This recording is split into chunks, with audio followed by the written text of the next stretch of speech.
ፕሮቴስታንት የሚባል ሰው ያልሆነ ነገር እንደሆነ አድርጎ የሚስል የድንግል ማርያምን እኮ ኦልሬዲ ንቋታል እና እናንተ ለምንድን የምታከብሯት ይላሉ። ከፕሮቴስታንት የሚጠበቅ ሐሳብ ይሄ መጽሐፍ ቅዱስ የማይለውን ነገር በቃ መጽሐፍ ቅዱስ ብሏል የሚል ሐሳብ ሁሉ ጊዜ ከነሱ ይነሳል። ማንም ጴንጤ መጥቶ ኢየሱስ ጌታ ነው አያስብልህም። አንተን ልታስብለው የሚገባው ምክንያቱም እውነተኛውን ክርስቶስ ከእውነተኛይቷ ቤተክርስቲያን የተካፈልነው እኛ ነን። ሰዎች በማመናቸው ብቻ የዘላለም ሕይወት ያገኛሉ የሚለው የፕሮቴስታንት አስተምሮ ፍጹም መጽሐፍ ቅዱስ የመሰረት የለውም። ጴንጤዎችና ሙስሊሞች እኮ ካልተቀበሉት ያንን ስጋና ደም መብላት አይችሉም። ሙስሊሞቹ ክርስቶስ ፍጡር ነው ይላሉ፣ ሎቱ ስብሐት፣ እሱ ግን ሰማይና ምድር የፈጠረ አምላክ። ስለዚህ አልተቀበሉትም። ያንን ስጋና ደም መብላት የሚችሉት ለተቀበሉት እንዲሁም ደግሞ በስሙ ለሚያምኑ። ስለ እናታችን ስለ ቅድስት ድንግል ማርያም ስንናገር በጣም ጥንቃቄ ያስፈልጋል ክርስቲያን። ምክንያቱም ምንናገረው የምንጠራው ስም ሁሉን ቻይ የሆነው ሰማይን ያለ ባላ ምድርን ያለ ካስማ ያጸናው የጌታችን የአምላካችን የመድኃኒታችን የኢየሱስ ክርስቶስ እናት ስም ነው ድንግል ማርያም የሚለው ስም። አማኑኤል እግዚአብሔር እንደሆነ ማርያምም የእግዚአብሔር እናት እንደሆነች የማያምን እርሱ የተወገዘ ይሁን ከቤተ ክርስቲያን ንብረትም ይለይ ይላል። ቤተ ክርስቲያን ፍርድ ቤት አይደለችም። ክርስቲያኑ እባካችሁን አንዳንድ ጊዜ በቤተ ክርስቲያን ውስጥ በኃጢአት መንገድ ሲመላለሱ የምናያቸው አንዳንድ ሰዎች ሲመጡ በጥግ አይን የምታዩ ሰዎች እባካችሁ ረፉ። ቤተ ክርስቲያን የፍርድ ቦታ አይደለችም። የሰራዊት ጌታ እግዚአብሔር ዘርን ባያስቀርልን ኖሮ እንደ ሰዶም ቦንን እንደ ገሞራም በጠፋን ነበር። የቄስ ሚስት መስቀል አትሳለምምና ለምን አትሳለምም ሲሏት ምን አለች ያሉ ደግሞ ይፍቱኝ ስላቸው ቢፈቱኝ ሳለች የሆነ ያልሆነን ነገር እንደሆነ አድርጎ የሚስል ሰው ነው ፕሮቴስታንት የሚባል ሰው። ያልሆነን ነገር እንደሆነ አድርጎ የሚስል ነው። ኢየሱስ ጌታ ነው እንድንል እንኳን ስልጣንን የምትሰጠን ማናት? በመንፈስ ቅዱስ የምትወልደን ማናት? ቤተ ክርስቲያን ናት። ስለዚህ ልክ ዳግም ከቤተ ክርስቲያን ስንወለድ ቤተ ክርስቲያን ልጅነትን ስትሰጠን ያኔ ማንን እናገኛለን? ክርስቶስ ኢየሱስን እናገኛለን። ስለዚህ በየግል የምንቀበለው ሳይሆን በቤተ ክርስቲያን ውስጥ የምንቀበለው ማን ያለው ማለት ነው? ክርስቶስ ኢየሱስን። ብዙዎቻችን ማንም ሳይን ማንም ሳይሰማን አፎቻችን በብርድ ልብስ ሸፈነን ያለቀስንበት የህይወት አጋጣሚ ብዙ ሊሆን ይችላል። የሚለየው ግን መጥፎ የሆነ ጸጸት አለ፣ መልካም የሆነ ጸጸት አለ። ራሳችሁን ወቅሳችሁ እኔ እኮ ቆሻሻ ነኝ፣ ለቤተ መቅደስ አልገባም፣ እኔ ቅዳሴ ላስቀድስ፣ እኔ ኪዳን ላደርስ፣ እኔ ሄጄ የካህን መስቀል ልሳለም ብለን የምንቀር ከሆነ የመጥፎ ጸጸት ነው። የትኛውም ክርስቲያን ሊጸጸት አይገባም። ድንግል ማርያም ሌሎች ልጆች አሏት ብለው ይናገራሉ። እመቤታችን የዓለም ቤዛ አትባልም። ትባላለች። በደንብ ለይቶ አጥርቶ ማየት ነው እንጂ ትባላለች። እንደ ክርስቶስ ኢየሱስ የዓለም ቤዛ አትባልም። ግን ምክንያተ ድህን እንደመባሏ ግን የዓለም ቤዛ ትባላለች። እንኳን እርሷ ገንዘብ የዓለም ቤዛ ተብሏል፣ ሙሴ የዓለም ቤዛ ተብሏል። እመቤታችን ምን ያንሳታል? ወደ ሽቶ ነጋዴው ዘንድ ቀርባ ሽቶ እንዲሰጣት ጠይቀችው። የዚህን ጊዜ ቀለደባት፣ ቀጸበባት። ማርያም ከምትወጃቸው ወንዶች መካከል አንዱ ሞቷል እንዴ? ምን ሆነሽ ነው ያለቀሽው? እና የማርያም ዘኔን መላሽ ግን እጅግ በጣም የሚደንቅ ነበር። አዎ እጅግ በጣም ከምወዳቸው አብልጬም ቦታ ከምሰጣቸው መካከል ዛሬ አንዱ ሞቷል፣ እርሱም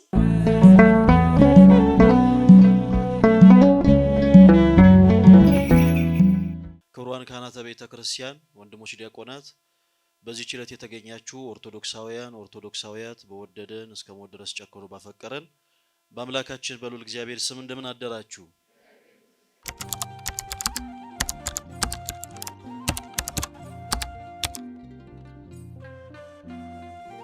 ነገረ ድነት ማለት በጣም ሰፊና ጥልቅ ትምህርት ነው። እንግዲህ በቤተ ክርስቲያናችን በጣም ሰፊው ትምህርት ብዙ ማብራሪያም ያለው የነገረ ድነት ትምህርት ነውና ኦርቶዶክሳዊ ነገረ ድነት ትምህርት ከሌሎቹ ቤተ እምነቶች ራሳቸውን ክርስትና ብሎ ከሰየሙ ቤተ እምነቶችም የምንለይበት ዋነኛ ትምህርታችን የመዳን ትምህርታችን። ቅዳሴው ቢቀደስ ከመዳን ጋር ነው። ኪዳኑ እያንዳንዱ በቤተ ክርስቲያን ውስጥ የምታዩት አገልግሎት ሁሉ ከምን ጋር የተሳሰረ ነው? መጨረሻው ከሰው ልጅ መዳን ጋር ነው። እንግዲህ እግዚአብሔር አምላካችንም አንድያ ልጁን ወደ ዓለም የላከው ማንን ለማዳን ነው? የሰው ልጅ ለማዳን ነው። ስለዚህ ባጭሩ የኢትዮጵያ ኦርቶዶክስ ተዋሕዶ ቤተክርስቲያን ወይም የኦርቶዶክስ ቤተክርስቲያን የነገረ ድነት ትምህርታችን መጽሐፍ ቅዱሳዊ ነው ወይስ አይደለም? ነው። መጽሐፍ ቅዱሳዊ ነው፣ ሐዋርያዊ ነው፣ እንዲሁም የቀደሙት የቤተክርስቲያን አባቶችም ያስተማሩት ነው። የቤተክርስቲያናችን የነገረ ድነት ትምህርት መዳን በሁለት ይከፈላል። ፈውስ የሚባለው ድነት አለ ወይም ስጋዊ ፈውስ። እኛ የምናወራው ግን እሱን አይደለም። እኛ የምናወራው ከሞት ወደ ሕይወት፣ ከጨለማ ወደ ብርሃን፣ ከመውደቅ ወደ መነሳት የመጣንበትን መዳን ነው። ያ መዳን በሶስት ሂደቶች ይከፈላል። በኢትዮጵያ ኦርቶዶክስ ተዋሕዶ ቤተክርስቲያን አስተምሮ መሰረት በስንት ይከፈላል? በሶስት ይከፈላል። አንደኛው ምንድነው? ድነናል፣ እየዳንን ነው እና እንዲሁም እንድናለን። አንደኛው ድነናል፣ ከዛስ እየዳንን ነው፣ ከዛ እንድናለን ይላል። ድነናል ስንል ምን ማለት ነው ስንል እንግዲህ እንደምታውቁት በዚህ በኦሪት ዘፍጥረት ምዕራፍ 2 ቁጥር 17 ላይ አዳም አትብላ ከተባለው ዕፀ በለስ በበላ ሰዓት ላይ ሞትን ወደ ሰው ልጆች ሁሉ አመጣ አይደለ? በሔዋን በኩል ያ ሞት ወደ ዓለም ወደኛ ገባ። ስለዚህ የሰው ልጆች ሁሉ እግዚአብሔርን ከሚያክል አባት ገነትን ከምታክል ስፍራ ተለዩ፣ ከነበራቸው ጸጋ ክብር ተራቆቱ አይደለ? ድቀተ ባህሪ ወይም የባህሪ ጉስቁልና ሞት ወደኛ መጣ። እናም ያንን ሞት ያንን ውድቀት የሰው ልጆች በራሳቸው አቅም ምን ማድረግ አልቻሉም፣ ማሸነፍ አልቻሉም። አብርሃምን የመሰለ ደግ አባት ያንን ሞት በራሱ አቅም ሊያጠፋ አልቻለም። ከእግዚአብሔር ጋር በርካታ ጊዜ ቃል በቃል የተነጋገረ ሙሴ ያንን ሞት ሊያጠፋ አልቻለም። ብዙ መከራን የታገሰ ኢዮብ ከዛ ሞት ሊያመልጥ አልቻለም። እጅግ ብዙ በርካታ አባቶች ምን ማድረግ አልቻሉም፣ ከዛ ከመጣብን ውድቀትና ሞት ሊያድኑን አልቻሉም። ስለዚህ ኢሳይያስ በትንቢቱ አስቀድሞም ብሎ ተናገረ። በትንቢተ ኢሳይያስ ምዕራፍ 45 ቁጥር 11 ላይ እኔ እግዚአብሔር አምላክ ነኝ ከኔ በቀር ሌላ አዳኝ የለም ብሎ እግዚአብሔር ተናገረ። እንደገና ትንቢተ ኢሳይያስ ምዕራፍ 59 ቁጥር 16 ላይ ደግሞ እግዚአብሔር አምላክ ወደ ምድር ተመለከተ፣ ወደ እርሱም የሚማልድ እንደሌለ አየ፣ ተደነቀ፣ የገዛ ክንዱ መድኃኒት ሆነችዋል፣ ጽድቁም አገዟል። ስለዚህ ሰው መዳን ስላልቻለ እግዚአብሔር በነቢያት አስቀድሞ ትንቢትን በማናገር በኋላኛው ዘመን ደግሞ ተቀዳሚ ተከታይ የሌለው አንድያ ልጁን ወደ ዓለም ላከ። በዚህ ዮሐንስ ወንጌል ምዕራፍ 3 ቁጥር 16 ላይ እግዚአብሔር ዓለሙን ሁሉ ወዷልና የሚወደውን ልጁን ወደ ዓለም ላከ ይላል። ስለዚህ የሰው ልጆች ከሞት ወደ ሕይወት ከጨለማ ወደ ብርሃን የመጡት እግዚአብሔር አንድያ ልጁን ልኮ ጌታችን ኢየሱስ ክርስቶስ ከእናታችን ከድንግል ማርያም በመወለዱ ነው። እናም በመወለዱ ጌታችን በመስቀል ላይ ዋጋ ከፍሎ የሰው ልጆችን ሁሉ ምን አደረገ? ነፃ አወጣ። ገላትያ ምዕራፍ 5 ቁጥር 1 ላይ በነፃነት እንድንኖር ክርስቶስ ኢየሱስ ነፃ አወጣናል። ስለዚህ የመጀመሪያው ድነናል ስንል ከሞት ወደ ሕይወት ከጨለማ ወደ ብርሃን መተናል፣ ከአሮጌነት አዲስ ሕይወትን አግኝተናል ስንል ክርስቶስ ኢየሱስ በሰራው በመስቀል ስራ። ይሄ እዚህ የመዳን ስራ ላይ ማንም ኦርቶዶክሳዊ ማንኛውም ሰው በጸጋ ይቀበላል እንጂ የራሱን አስተዋጽኦ አያደርግም። ለዚህ ነው ኤፌሶን 2:8 ላይ ጸጋው በእምነት አድኗቸዋል፣ ይህም የእግዚአብሔር ስጦታ ነው እንጂ ከናንተ አይደለም፣ ማንም እንዳይመካ ከስራ አይደለም። ልጅነትን ስትሰጥ ቤተ ክርስቲያን በጥምቀት ልጅነትን ስናገኝ ከኛ ስራ ነው አይደለም፣ በጸጋ ቅዱስ ሥጋውን ስንወስድ በጸጋ ቅባ ሜሮን ተቀበተ መንፈስ ቅዱስን ስንቀበል በጸጋ ልጅነትን ስትሰጠን ቤተ ክርስቲያን በጸጋ ነው። ይሄ በጸጋ ያለ ስራችን ያገኘ ነው መዳን ድነናል እንድንል ያስችለናል። ምን እንድንል? ድነናል። ስለዚህ ኦርቶዶክሳውያን ድናቸዋል? አዎ ድነናል። ከምን? በአዳም ምክንያት ከመጣው ሞት፣ ከባህሪ ጉስቁልና፣ ከውድቀት በክርስቶስ ኢየሱስ የመስቀል ስራ ያለ ስራችን አምነን ቅዱስ ሥጋውን ክቡር ደሙን ተቀብለን በመንፈስ ቅዱስ ታትመን ልጅነትን አግኝተን ድነናል ስልን ይሄን እየዳንን ነው ስንል ደግሞ ሐዋርያው ቅዱስ ጳውሎስ እንደተናገረ ኤፌሶን 2:10 ላይ እኛ ፍጥረቱ ነንና እግዚአብሔር አስቀድሞ ያዘጋጀው መልካሙን ስራ ለማድረግ በክርስቶስ ኢየሱስ ተፈጠርናል። የዳነ ሰው መልካም ስራ ይሰራል። ወይም ደግሞ ኦርቶዶክሳዊ ነገረ መዳን ትምህርት እግዚአብሔርን በመምሰል ሕይወት ማደግ ነው። ወይንም ይሄ ሱታፌ አምላክ የምንለው ማለት ነው። ሱታፌ አምላክ እዚህ አንደኛ ጢሞቴዎስ ምዕራፍ 3 ቁጥር 16 ላይ እግዚአብሔርን የመምሰል ሚስጥር ያለ ጥርጥር ታላቅ ነው፣ በስጋም የተገለጠ ነው እንደሚል ኦርቶዶክሳዊ ነገረ መዳን ትምህርት ማለት ሱታፌ አምላክ ወይንም እግዚአብሔርን በመምሰል ሕይወት ማደግ ማለት ነው። ልክ ፊልጵስዩስ 2:12 ላይ በፍርሃትና በመንቀጥቀጥ ሆናችሁ መዳናችሁን ፈጽሙ ይላል። አብዛኞቹ ወንድማችን ይነግራቸዋል በኋላ ላይ በእምነት ብቻ ድነናል ስራ አያስፈልግም ይላል። ነው እንዴ? መጽሐፍ እንደዛ ይላል? የዳነ ሰው በመዳን ሕይወት መመላለስ አለበት። ሕይወት ያገኘ ሰው በሕይወት ጎዳና መመለስ አለበት። እዚህ ቲቶ 3:8 ላይ ቃሉ የታመነ ነዋል፣ እግዚአብሔርንም የሚያምኑት በበጎ ስራ እንዲጸኑ አስረግጠ ንገራቸዋል። ቁጥር 14 ላይ ደግሞ አንዳንዶችም ከኛ ውስጥ ፍሬ ቢሶች ሆነው እንዳይቀሩ ፍሬ ሊያፈሩ የግድ ስለሚያስፈልግ አለ በበጎ ስራ ምን ይበሏል? ይጽኑ። ስለዚህ በበጎ ስራ መጽናት ማለት ይሄኛው እየዳንን ነው ማለት ይሄ ነው። እንድናለን ማለት ደግሞ ምንድነው? ክርስቶስ ኢየሱስ ይመጣል አይደለ? ክርስቶስ ኢየሱስ ይመጣል። ልክ እዚህ ሮሜ ምዕራፍ 2 ቁጥር 6 ላይ እርሱ ለእያንዳንዱ እንደ ስራ ያስረክበዋል፣ በበጎ ስራ በመጽናት ክብርንም የዘላለምንም ሕይወት ለሚፈለጉ ይሰጣቸዋል አለ። ማቴዎስ ወንጌል ምዕራፍ 24 ቁጥር 23 ላይ እስከ መጨረሻ የጸና እርሱ ይድናል አለ። ሁለተኛ ቆሮንቶስ ምዕራፍ 5 ቁጥር 10 ላይ ክፉ እንዳደረገ በጎ ሁላችንም አለ በክርስቶስ ኢየሱስ የፍርድ ወንበር ፊት ምን እንላለን? እንገለጣለን። ጌታ ኢየሱስ ክርስቶስ እንዲሁ እንደሄደ እንዲሁ ደግሞ ተመልሶ ይመጣል። እርሱ ከዛ ለእያንዳንዱ እንደ ስራው ያስረክባል። እንድናለን ማለት በተስፋ ክርስቶስ ኢየሱስ ሲመጣ ጸንተው ያሉት ፍሬ ያፈሩት በቅዱስ ሥጋው በክቡር ደሙ ጸንተው የቆዩት ሃይማኖትን ያልካዱት በንስሐ ሕይወት የተመላለሱት መልካም ምግባርን ከሃይማኖት ጋር አስተባብረው የያዙት እነርሱ ሙሽራው በሚመጣ ሰዓት ላይ በምን የሚቆሙት ናቸው ማለት ነው? በቀኙ የሚቆሙት እነዚህ እንድናለን ስንል በክርስቶስ ኢየሱስ መምጣት ተስፋችን ይፈጸማል ማለት። በጣም ረጅም ነው። እጅግ አጠር አድርጌ ነው የተናገርኩት። ይቆየን።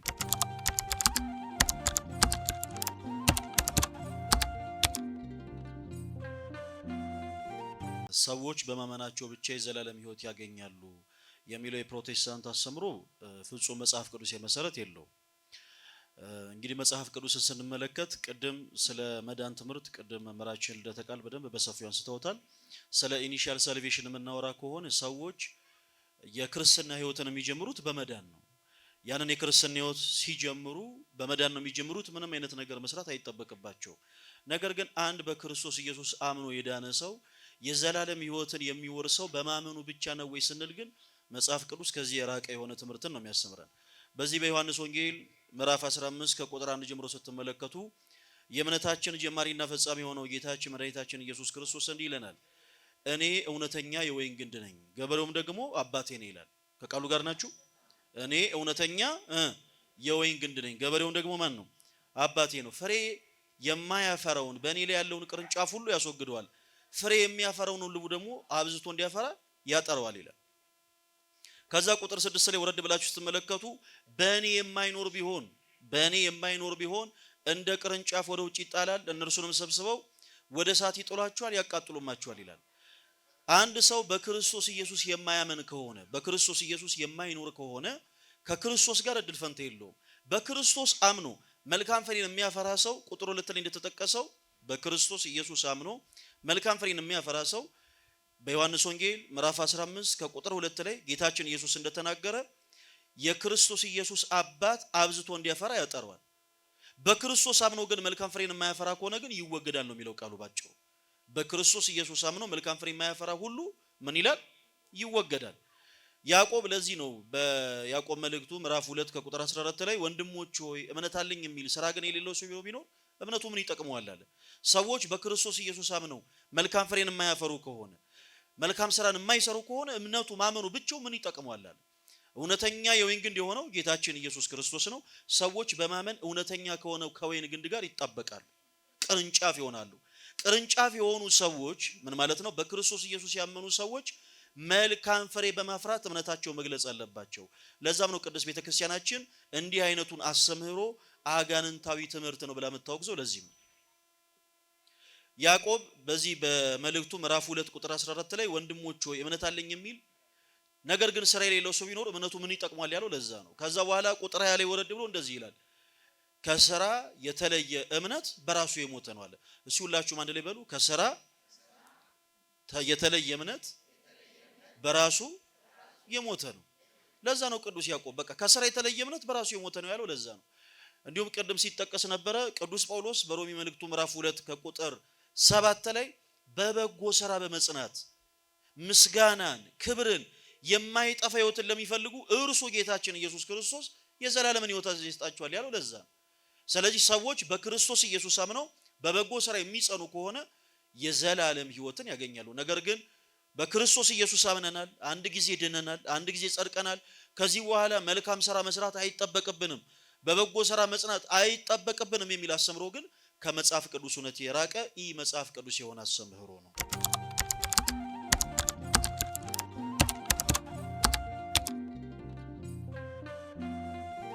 ቆንጆ ጥያቄ ነው። እኛ ብዙ ጊዜ እዚህ ሚዲያ ላይም በአብዛኛው የምንከራከርበት ነው። እንደምታውቁት ይህ ጥያቄ እንግዲህ አብዛኛውን ሰው በየመንገዱ የሚያጋጥም ጥያቄ ነው አይደለ? እውነት ክርስቶስ ኢየሱስን እንደ ግል አዳኝ አድርገህ ተቀበል፣ አሁን ተቀበለ፣ አሁን ትድናለህ የሚል ትምህርት አለ። እንግዲህ እንደምታውቁት ክርስቶስ ኢየሱስ የዓለም ሁሉ ምንድን ነው? የዓለም ሁሉ መድኃኒት ነው። ወደ ዓለም የመጣው ምን ለማድረግ ነው? ዓለምን ለማዳን ነው። ቤተክርስቲያናችን ክርስቶስን መድህን ዓለም ክርስቶስ የዓለም መድኃኒት የዓለም ቤዛ አንዱ ስለ ሁሉ ሞተ እያለ ቅዱስ ጳውሎስ እንደተናገረ እኛም የምናምነው እንደዛ ብለን ነው። አንድ ሰው ለመዳን ክርስቶስ ኢየሱስን መንገድ ላይ ነው መቀበል ያለበት ወይስ ክርስቶስ ኢየሱስ በሰራት ቤተክርስቲያን? ሰው ክርስቶስን በቤተክርስቲያን ውስጥ ካልተቀበለ በስተቀር የድነት ተካፋይ መሆን አይችልም። የድነት ተካፋይ መሆን አይችልም። በዚህ በማቴዎስ ወንጌል ምዕራፍ 16 ቁጥር 13 ሰዎች የሰው ልጅ ማን ይሉታል በፊልጶስ ቂሳሪያ እንግዲህ ጥቅስ ብዙዎቻችሁ ታውቁታላችሁ ብሎ ሲጠይቃቸው ከነቢያት አንዱን ኤልያስ ነው ይሉሃል አሉት። እናንተስ ማን ትሉኛላችሁ ሲላቸው አንተ ውእቱ ወልደ እግዚአብሔር ሕያው ብሎ ቅዱስ ጴጥሮስ ይመልሳል አይደለ? ጴጥሮስ አንተ አለት ነህ፣ በአንተ ላይ ምን እንሰራለሁ? ቅድስት ቤተ ክርስቲያን እንሰራታለሁ አለ። ክርስቶስ ኢየሱስ በደሙ በዋጃት ቅድስት ቤተ ክርስቲያን ካልሆነ በስተቀር መዳንን መካፈል የሚችል ማንም ሰው የለም። ቅዱሳን አባቶችም እንደተናገሩ ከቤተ ክርስቲያን ውጪ ድነት የለም። ስለዚህ ሰዎች ክርስቶስ ኢየሱስን የሚቀበሉት ለስብከት አገልግሎት ወይንም ደግሞ ይህንን የመዳንን ትምህርት በምታስተምር ሐዋርያዊት በሆነች በክርስቶስ ኢየሱስ ቤተ ክርስቲያን እና ደግሞ ክርስቶስ የየግላችን አዳኝ ሳይሆን የዓለም መድኃኒት ነው። ነገር ግን ሱታፌውን በየግላችን እኩል እንቀበለው እንችላለን። በዚህ በዮሐንስ ወንጌል ምዕራፍ 1 ቁጥር 13 ላይ ለተቀበሉት ግን በስሙ ለሚያምኑት ለነሱ የእግዚአብሔር ልጆች የሆኑ ዘንድ የልጅነት ስልጣን ምን አላቸው? ሰጣቸው። ሰው ግን የልጅነት ስልጣንን የሚቀበለው ቤት ነው፣ በቤተ ክርስቲያን። አንድ ምሳሌ ልንገራችሁ። በዚህ በሐዋርያ ሥራ ምዕራፍ 2 ቁጥር 36 ላይ እናንተ የሰቀላችሁትን ክርስቶስን እግዚአብሔር እንዳስነሳው ከሙታን መካከል እንዳስነሳው በእውነት የእስራኤል ሕዝብ ሁሉ ይወቅ ሲል ዛን ሰዓት ላይ ልባቸው ተነካለ። ወንድሞች ምን እናድርግ ሲሉ ንስሐ ግቡ፣ በኢየሱስ ስምም ተጠመቁ፣ ከኃጢአታችሁም ትነጻላችሁ፣ የመንፈስ ቅዱስን ስጦታ ትቀበላላችሁ ካላቸው በኋላ በዚያም ቀንም በሐዋርያ ስብከት 3000 ነፍሳት ተጨመሩ አለ። ወዴት ነው የተጨመሩት? ክርስቶስ ኢየሱስ ወደ ሰራት ቤተ ክርስቲያን። ዛሬ መንገድ ላይ ያለ ሰው ጌታን ተቀበል ሲል ወዴት ነው የሚከተል? ማርቲን ሉተር ወደ አዘጋጀው ነው። 46000 ቦታ ወደ ተከፋፈለ ወደ የትኛው ቦታ ትገባለህ? አንዲት ጥምቀት፣ አንድ ጌታ፣ አንድ ሃይማኖት ነው ያለው። ሰውስ ወደ ቤተ ክርስቲያን ለመጨመር በእውነት መንገድ ላይ ዝም ብሎ በአፉ ኢየሱስ ጌታ ነው ስላለ ብቻ ነው ወይ? ነው አይደለም። ብዙዎች እኮ ጌታ ጌታ ይሉታል፣ ግን እውነተኛውን ጌታ አይደለም። ሰው ወደ እግዚአብሔር መንግስት ለመጨመር ከውሃና ከመንፈስ መወለድ መቻል አለበት። እውነት ነው ትላቸዋለሁ። ከውሃና ከመንፈስ ዳግመኛ ካልተወለዳችሁ ወደ እግዚአብሔር መንግስት አትገቡ። ሰው ከውሃና ከመንፈስ የሚወለደው መንገድ ላይ ነው ወይንስ በክርስቶስ ኢየሱስ ቤተ ክርስቲያን ነው? የት ነው? በቤተ ክርስቲያን ነው። ሰው የጌታችን የኢየሱስ ክርስቶስን ቅዱስ ሥጋና ክቡር ደሙን የሚቀበለው የት ነው? ዮሐንስ ወንጌል ምዕራፍ 6 ቁጥር 51 ላይ ከሰማይ የወረድኩ የሕይወት እንጀራ እኔ ነኝ አለ። ለዓለምም እንጀራነት የምሰጠው ሥጋዬን ነው። ሥጋዬን የሚበላ ደሜንም የሚጠጣ የዘላለም ሕይወት አለው፣ ከሞትም ወደ ሕይወት ተሻገረ። ሥጋዬ እውነተኛ መብል ነው፣ ደሜም እውነተኛ መጠጥ ነው። ሥጋዬን የሚበላ ደሜን የሚጠጣ እኔ በእርሱ እኖራለሁ፣ እርሱም በእኔ ይኖራል አለ ጌታ ኢየሱስ ክርስቶስ። ይህንን የምናገኘው አማናዊ የሆነው ቅዱስ ሥጋና ክቡር ደሙን የት ነው? በክርስቶስ ኢየሱስ ቤተ ክርስቲያን። ልክ ወደ ቤተ ክርስቲያን የተጨመሩትም ይላል ሐዋርያ ሥራ ምዕራፍ 2 ቁጥር 40 ላይ ከወንድሞች ጋር በህብረት ሆነው እንጀራ ይቆርሱ ነበር ይላል። በምን? በቤተ ክርስቲያን። ስለዚህ መዳንን የምንካፈለው በቤተ ክርስቲያን ነው። መንፈስ ቅዱስን ስንሞላ ነው ደግሞ ኢየሱስ ጌታ ነው የምንለው። አንደኛ ቆሮንቶስ ምዕራፍ 12 ቁጥር 3 ማንም በመንፈስ ካልሆነ በስተቀር ኢየሱስ ጌታ ነው ሊል እንዳይችል። ስለዚህ ኢየሱስ ጌታ ነው እንድንል እንኳን ስልጣንን የምትሰጠን ማናት? በመንፈስ ቅዱስ የምትወልደን ማናት? ቤተ ክርስቲያን ናት። ስለዚህ ልክ ዳግም ከቤተ ክርስቲያን ስንወለድ ቤተ ክርስቲያን ልጅነትን ስትሰጠን ያኔ ማንን እናገኛለን? ክርስቶስ ኢየሱስን እናገኛለን። ስለዚህ በየግል የምንቀበለው ሳይሆን በቤተ ክርስቲያን ውስጥ የምንቀበለው ማን ያለው ማለት ነው? ክርስቶስ ኢየሱስ ነው። ስለዚህ እናንተ ደግሞ ኦልሬዲ በክርስቶስ ኢየሱስ ልጅነትን ያገኛችሁ የሥላሴ ልጅነት ያገኛችሁ የቤተ ክርስቲያን ልጆች ናችሁ አይደለ? ማንም ጴንጤ መጥቶ ኢየሱስ ጌታ ነው አያስብልህም። አንተን ልታስብለው የሚገባው እንደው ምክንያቱም እውነተኛውን ክርስቶስ ከእውነተኛይቷ ቤተ ክርስቲያን የተካፈልነው ማንን? እነማንን? እኛ ነን። እኛ ቤተ ክርስቲያን የሰበከችውን ክርስቶስን ነው የምናውቀው። ከዛ ውጪ አናውቀው። ክርስቶስ የቤተ ክርስቲያን ራስ ነው። እኛ ደግሞ ብልቶች ሆነን ከክርስቶስ ጋር ተጋጥመን አካሉ ሆነናል። እኛ የቤተ ክርስቲያን አካል ነን። ቤተ ክርስቲያን የክርስቶስ ኢየሱስ ሥጋው ናት። እኛ ደግሞ የአካል ክፍሎቹ ነን። ተጋጥመናል። በምን? በቅዱስ ቁርባን ተሳስረን ከቅዱሳን ሐዋርያት ጋር ከአባቶች ጋር ህብረት አድርገናል። እያንዳንዳችን እንኳን ተሳስረናል እኮ። አንደኛ ቆሮንቶስ ምዕራፍ 12 ቁጥር 13 ብዙዎች ብንሆንም ይላል፣ ብዙዎች ብንሆንም አንዲቷን ጥምቀት ተካፍለናል፣ ከክርስቶስ ኢየሱስ ጋር ተጋጥመናል። አይን ጆሮ አትጠቅመኝም ይላል፣ ጆሮስ አይን አይጠቅመኝም ይላል አይልም። እያንዳንዱ ሰው በቤተ ክርስቲያን ውስጥ እስካለ ድረስ የተሳሰረ ነው። ጥቅም አልባ አይደለም። የክርስቶስ ኢየሱስ ብልቶች ነን። ቤተ ክርስቲያን ደግሞ የክርስቶስ ስጋው ናት። እኛ ደግሞ የስጋው የአካሉ ክፍሎች ነን። ስለዚህ ይህንን ያገኘነው ደግሞ በምንድን ነው? በቤተ ክርስቲያን ውስጥ ነው። ለዛ ህብረት ያደረግነው ከእውነተኛው ክርስቶስ ጋር በቤተ ክርስቲያን ውስጥ ስለሆነ መንገድ ላይ የምንቀበለው አዲስ እንግዳ ክርስቶስ የለንም ማለት ነው። ይቆይ።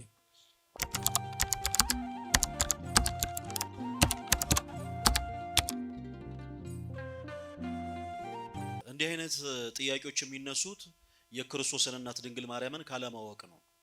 መጽሐፍ ቅዱሳችን ስለ እመቤታችን ስለ ቅድስት ድንግል ማርያም ምን ይናገራል የሚለውን ነገር እስኪ እንመልከት። በዚህ በሉቃስ ወንጌል ምዕራፍ 1 ከቁጥር 29 ላይ አንድ ኃይለ ቃልን እናገኛለን። ጸጋን የተመላሽ ሆይ ምን ይበልሽ ይላል። እስኪ ሁላችሁም ከኔ ጋር በሉ። ጸጋን የተመላሽ ሆይ። ተቀላቅሎ ይገባ የለም አይደል? በሉ እንጂ ሁላችሁም ጸጋን የተመላሽ ሆይ ደስ ይበልሽ። ይህንን ኃይለ ቃል የምናገኘው በሉቃስ ወንጌል ምዕራፍ 1 ከቁጥር 29 ላይ ነው። ሐዋርያው ቅዱስ ሉቃስ ከላይ የመጽሐፍ ቅዱሱን ክፍል ከቁጥር 1 ጀምሮ ስትመለከቱት ስለ ካህኑ ዘካርያስና ስለ ቅድስት ኤልሳቤጥ እየተናገረ ይጀምራል። በእግዚአብሔር ፊት ሞገስን ያገኙ ጻድቅ እያለ ይጠራቸዋል ካህኑ ዘካርያስና ቅድስት ኤልሳቤጥን። እና ይሄን ያክል የተመጎሱት ካህኑ ዘካርያስና ቅድስት ኤልሳቤጥ ለዘመናት በቤታቸው የነበረ አንድ ትልቅ ጎዶሎ ነበረ። ያ ደግሞ ትልቁ ጎዶሎ ምንድነው ስንል በልጅ ያለመባረክ ነው። እና እግዚአብሔር አምላክ የለመኑትን የማይረሳ የጠየቁትን የማይነሳ አምላካችን እግዚአብሔር ብስራተ መልአክ ቅዱስ ገብርኤል ላከላቸው። ካህኑ ዘካርያስ በቤተ መቅደስ አገልግሎት ሳለ ብስራተ መልአክ ቅዱስ ገብርኤል ተገልጦ እግዚአብሔር ልጅን ይሰጣል፣ በእርጅና ወራት የምታገኘው ልጅ ስለሆነ ስሙን ማን ትለዋለህ አለው? ዮሐንስ ትለዋለህ አለው። ዮሐንስ ማለት ሐሴት፣ ፍስሐ፣ ደስታ ማለት ነው። ስለዚህ በእርጅና ወራት የምታገኘው ልጅ ስለሚሆን ስሙን ዮሐንስ ትለዋለህ አለው። እንግዲህ ተመልከቱ፣ ለዘመናት የካህኑ ዘካርያስ ጥያቄ በልጅ መባረክ ነው። እና መልአኩ ቅዱስ ገብርኤል መጥቶ ሲያበስረው አንዳች ጥያቄ በውስጡ ተፈጠረበት። እኔ አረጋዊ ነኝ፣ ባለቤቴ ቅድስት ኤልሳቤጥም ደግሞ የምትወልድበት የመውለጃ ጊዜ አልፏል። ስለዚህ ይሄ እንዴት ሊሆን ይችላል? የዚህን ጊዜ መልአኩ ቅዱስ ገብርኤል በፊቱ ተቆጣ ይላል። ይሄ የታሪክ ክፍል ክርስቲያኖች ወንድሞች እንዲሁ በዘፈቀደ አይደለም የተቀመጠው። ሐዋርያው ቅዱስ ሉቃስ ለንጽጽር ሊያስቀምጡ የፈለገው ሐሳብ አለ። ከዚህ በኋላ ከ6 ወር በኋላ ይሄው ብስራተ መልአክ ቅዱስ ገብርኤል ወደ ናዝሬት ከሊላ ከአንዲት ድንግል ሴት ዘንድ ተላከ። የዛች የድንግሊቱ ስም ደግሞ ማን ይባላል? አረ ስሟን ጥሯት። የዛች የድንግሊቱ ስም ማን ይባላል? ማርያም ይባል ነበር ይላል መጽሐፍ ቅዱሳችን። እና መልአኩ ቅዱስ ገብርኤል ወደ እናታችን ወደ ቅድስት ድንግል ማርያም መጥቶ አበሰራት። ጸጋን የተመላሽ ሆይ ደስ ይበልሽ አላት።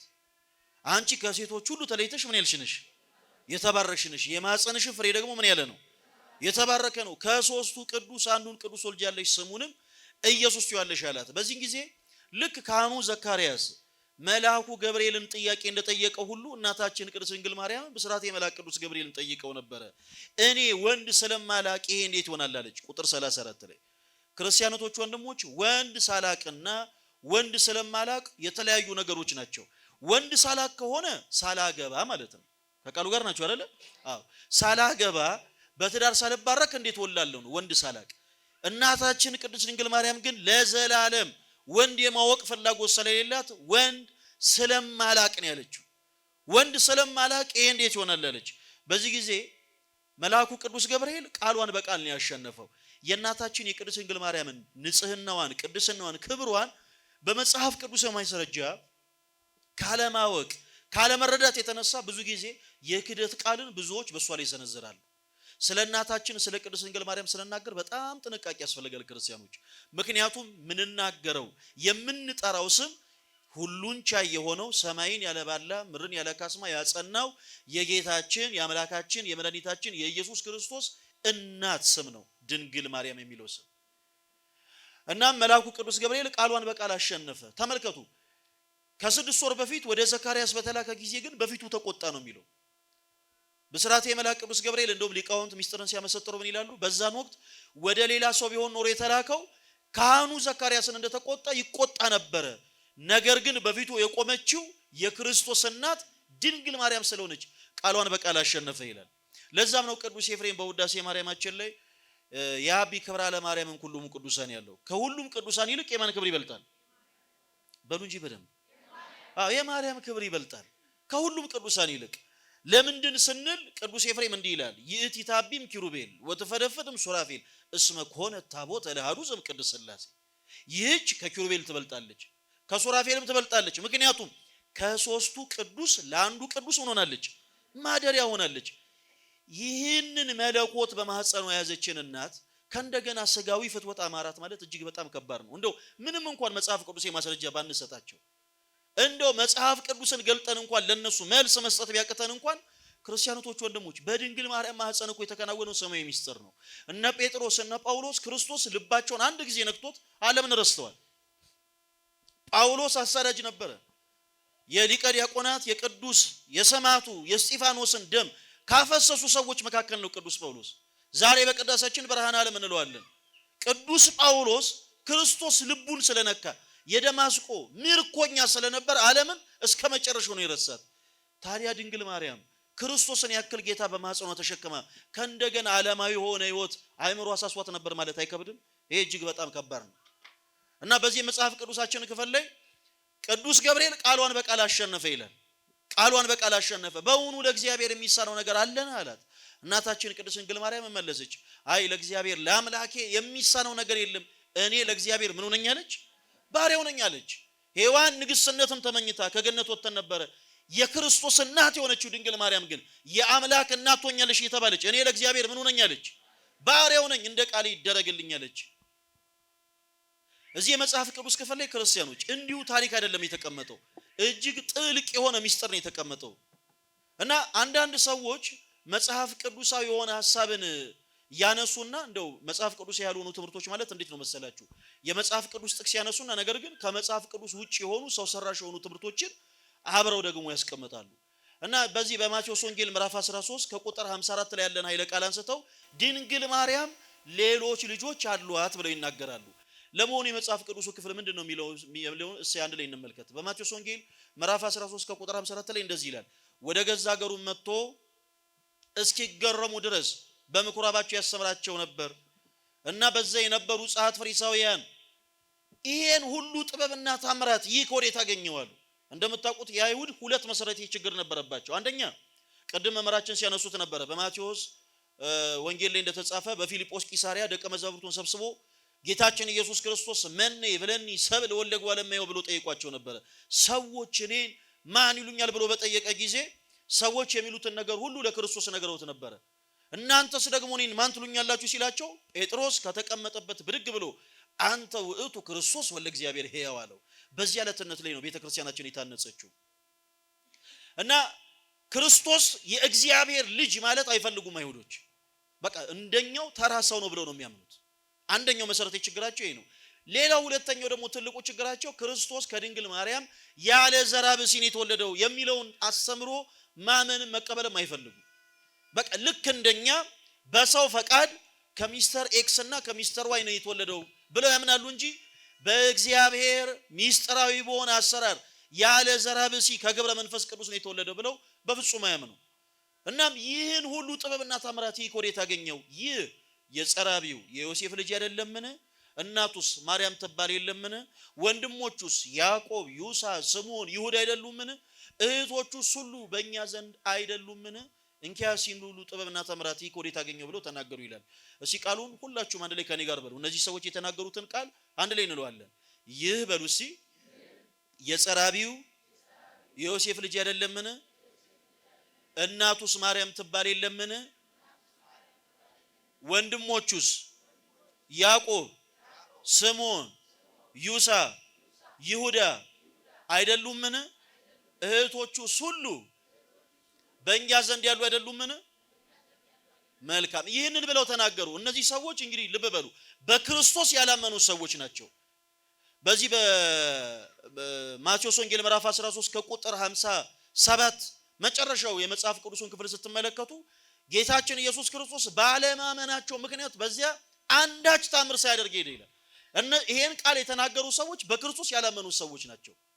ለዚህ ነው በምንፍቅና ውስጥ ያሉ ሰዎች መጽሐፍ ቅዱሱ ላይ ይሄ የታሪክ ክፍል መሆኑን ረስተው እንደ ሃይማኖት ማስረጃ አድርጎ የሚወስዱት። ለዚህ ነው ክርስቲያኖች ወንድሞች ይህ የመጽሐፍ ቅዱስ ክፍል ወይም ደግሞ ይሄን ቃል የተናገሩት ሰዎች በመጽሐፍ ቅዱስ ላይ ታሪክ ክፍል አለ። እሺ እና ታሪኩ የተቀመጠው በክርስቶስ ያላመኑ ሰዎች የተናገሩትን ንግግር ነው። በክርስቶስ ያላመኑ ሰዎች ይህን ብቻ አይደለም ሌላም በጣም ብዙ ነገር ብለው ያቀርቡ። ለምሳሌ የማርቆስ ወንጌል ምዕራፍ 3 ስትመለከቱ ቁጥር 22 ላይ ጌታችን ኢየሱስን ቤልዙቤል አለበት በአጋንንት አለቃ ደግሞ አጋንንትን ያወጣል ብለው ተናግረዋል። ሎቱ ስብሐት። ጌታችን ኢየሱስ ክርስቶስ ቤልዙቤል አለበት በአጋንንት አለቃ ደግሞ አጋንንትን ያወጣል ብለው ተናግረው ነበር። እንዲህ አይነት አስተምሮ አለን ወይ? በፍጹም የለንም። መጽሐፍ ቅዱስስ እንዲህ አይነት አስተምሮን ያስተምራል ወይ? በፍጹም አያስተምርም። ነገር ግን የታሪክ ክፍል ነው። በክርስቶስ ያላመኑ ሰዎች የተናገሯቸው ንግግሮች በመጽሐፍ ቅዱሳችን ላይ ተቀምጧል። እናም በማቴዎስ ወንጌል ምዕራፍ 13 ከቁጥር 54 ጀምሮ ያለው ቃል ላይ ያለው ገጸ ንባብ በአጠቃላይ ስህተት ነው። የተናገሩት አንድም ትክክል የሆነ ሐሳብ አይደለም። ይህ የጸራቢው የዮሴፍ ልጅ አይደለም ወይ ብለው ተናገሩ። የክርስቶስ ኢየሱስ አባት ማን ሆኖ ሳለ የባሪያ አባቱ ማን ነው? እግዚአብሔር አብ። የጌታችን የኢየሱስ ክርስቶስ የባሪያ አባት እግዚአብሔር አብ ሆኖ ሳለ እነሱ ግን ይህ የጸራቢው የዮሴፍ ልጅ አይደለምን ብለው ተናገሩ። እናቱስ ማርያም ትባል የለምን አሉ ክርስቲያኖች። እናቱ ማርያም ትባል የለምን የሚለው ቃል እንዲህ ስታዩት እውነት ይመስላል። ነገር ግን ሐሰትና ስህተት ነው። እኛ በክርስቶስ የምናምን ሰዎች ክርስቶስን የማርያም ልጅ ስንለውና በክርስቶስ የማያምኑ ሰዎች ክርስቶስን የማርያም ልጅ ሲሉት ይለያያል። በጣም ለየቅል ነው። እኛ ክርስቶስን በክርስቶስ የምናምን ሰዎች ጌታችን ኢየሱስ ክርስቶስን የማርያም ልጅ ስንለው ያለ ዘራ ብሲ ከግብረ መንፈስ ቅዱስ የተወለደ እያለን ነው።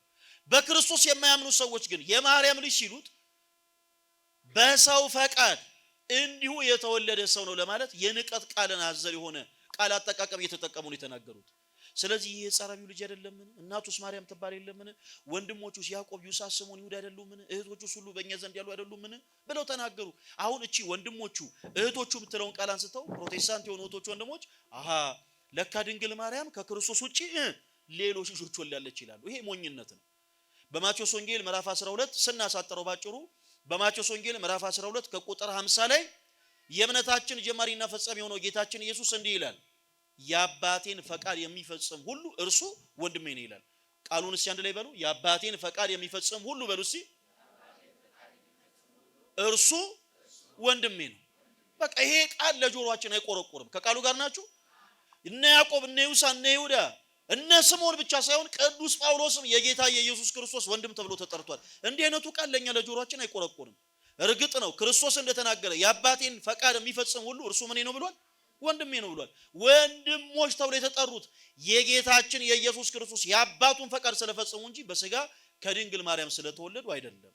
እናታችን ቅድስት ድንግል ማርያም ቅድመ ወሊድ፣ ጊዜ ወሊድ፣ ድህረ ወሊድ፣ ቅድመ ጸኒስ፣ ጊዜ ጸኒስ፣ ድህረ ጸኒስ ድንግል ናት።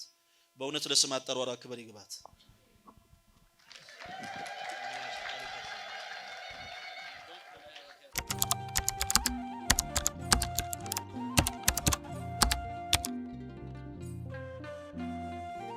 እኛ ኦርቶዶክሳውያን አማኞች እመቤታችን ንጽሕተ ንጹሐን ቅድስተ ቅዱሳን ድንግል ማርያም የመዳናችን ምክንያት ናት።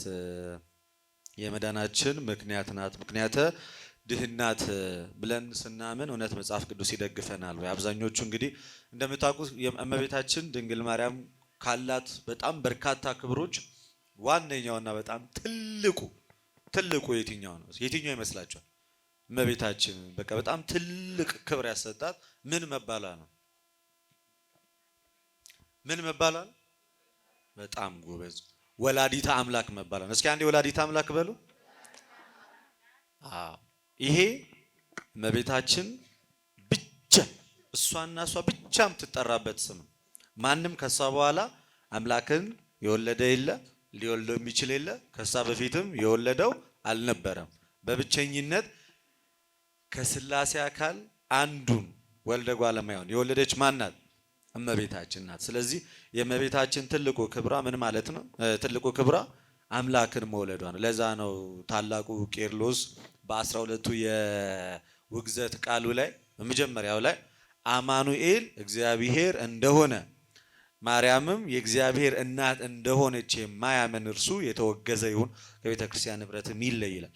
እንደዚህ ብሎ አለማመን በራሱ ከቤተ ክርስቲያን ንብረት ያስለያል። ስለዚህ በመጽሐፍ ቅዱስ አስተምሮ መሰረት እና በቀደሙ የቤተ ክርስቲያን አስተምሮ መሰረት እመቤታችን የመዳናችን ምክንያት ናት ነው ወይ? አዎ። በኪድና ዓለም ብለን እናዜማለን በቤተክርስቲያናችን እና እመቤታችን በእርሷ ዓለም ድኗል ስንል ምክንያተ ድህነት እያልን ነው። እንደምታውቁት በዚህ በኦሪት ዘፍጥረት ምዕራፍ 2 ላይ ሰይጣን በእባብ ተመስሎ ወደ እናታችን ሔዋን ቀርቦ እንዳሳታትና ያንን እንደበላች እናውቃለን አይደለ? ስለዚህ በሔዋን ምክንያት ሞት ወዴት መጣ? ወደ ሰው ልጆች መጣ አይደለ? በሔዋን ምክንያት ሞት ወደ ሰው ልጆች መጣ እና እዚህ ጋር ወደ መጽሐፍ ቅዱሱ ጥቅስ አንድ እሱን ላንሳና ቀጥታ የአባቶችን ማብራሪያ ያስቀምጥላችኋለሁ። ሰው በአዳምና በሔዋን ምክንያት ሞት ወደ እርሱ ሲመጣ እመቤታችን ድንግል ማርያም ደግሞ ማንን ወለደችልን? ጌታችን ኢየሱስ ክርስቶስ። በዚህ በዮሐንስ ወንጌል ምዕራፍ 1 ቁጥር 14 ላይ ቃልም ሥጋ ሆነ ጸጋና እውነትን ተመልቶ በእኛ አደረ ይላል። ቃል ሥጋ ሆነ ማለት አምላክ ሰው ሆነ ሲል አምላክ ሰው የሆነው ከማን ነው? ከእመቤታችን ከድንግል ማርያም ነው። ወንድማችን ቅድም አንስቶታል። ሉቃስ ወንጌል ምዕራፍ 1 ከቁጥር 26 በስድስተኛው ወር መልአኩ ገብርኤል ናዝሬት ገሊላ ወደምትባል ለዮሴፍ ወደ ታጨች ወደ አንዲት ድንግል ከእግዚአብሔር ዘንድ ተላከ፣ የድንግሊቱም ስም ማርያም ነበር ይላል አይደለ? ስለዚህ እግዚአብሔር አብ አንድያ ልጁን የላከው ዓለምን ለማዳን ወደ ማን ነው? ወደ እመቤታችን ወደ ቅድስት ድንግል ማርያም። ከእርሷ ሥጋን ባይነሳ እና የኛን ባህሪ የራሱ ባህሪ ባያደርግ ገንዘብ ባያደርግ ኖሮ የሰውን ልጅ የወደቀውን የሰውን ልጅ ከሞት ያነሳው ነበር እንዴ? አያነሳውም ነበር አይደለ? ለዛ እኮ ነው ሐዋርያው ጳውሎስ በገላትያ መልእክቱ ምዕራፍ 4 ከቁጥር 4 በዘመን መጨረሻ እግዚአብሔር ከሴት የተወለደ ከሕግም በታች የተወለደ ልጁ ላከ። በዘመን መጨረሻ ከማን የተወለደ ልጁ? ከሴት የተወለደ ልጁ። እስኪ አንዴ ከሴት የተወለደ በሉ። ልጁን ምን አለ? ላከ። ማን? እግዚአብሔር። በምን? በዘመን መጨረሻ። ሴት ማለት ምን ማለት ነው? ነው አጥንትሽ ከአጥንትሽ ስጋሽ ከስጋዬ ነውና ከዚህ በኋላ አንቺ ሴት ትባያለሽ ብሎ አዳም እንደሰየመ ከሴት ተወለደ ማለት ያለ ዘር አብሲ ያለ ወንድ ከእናት ብቻ ተወለደ ማለት። ስለዚህ ዓለምን ለማዳን ከድንግል ማርያም ተወልዷል። ይሄኛው አንደኛው የመጽሐፍ ቅዱስ ትምህርታችን ነው። እንደገና ደግሞ ዕብራውያን ምዕራፍ 2 ከቁጥር 14 ጀምሮ እንደዚህ ይላል፣ በነገሮች ሁሉ ወንድሞቹን መሰለ፣ በሞት ላይ ስልጣን ያለውን በሞቱ እንዲሽር ያውም ዲያብሎስ ነው።